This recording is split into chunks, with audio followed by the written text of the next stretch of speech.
Hey everybody, we're here to unpack the performance of the Honda CR-V in the updated moderate overlap crash test. Before we jump in, just a reminder to like, subscribe, or follow our page so you never miss our content.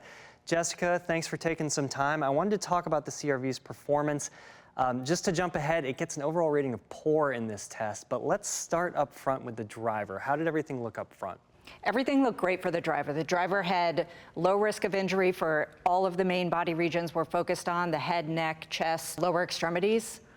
And you can clearly see that the structure up here looks quite good. The vehicle door can open. We always like to see that. Kind of a different story in the back seat, which is what this test is focused on. This is a 40-mile-per-hour frontal test. We do have a driver dummy as well as a rear seat passenger dummy. So what do we see back there? We saw that the dummy was at risk of chest injury, and then we also saw that the interaction of the dummy with the restraint system was not great.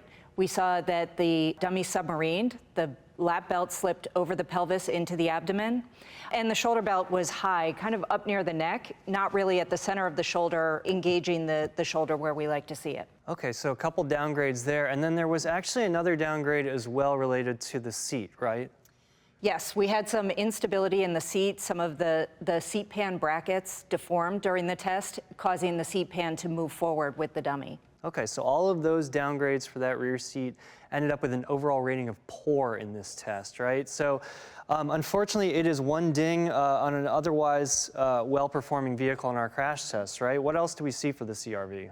So the CR-V does well. It gets a good rating in our updated side test, in our small overlap test, and in our original moderate overlap test. Now, it does qualify for a top safety pick.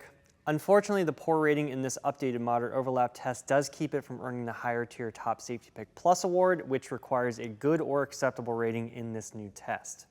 So if you want to learn more about this vehicle or check ratings for any other vehicles, head to IIHS.org, and please don't forget to like, subscribe, or follow so you don't miss any of our content.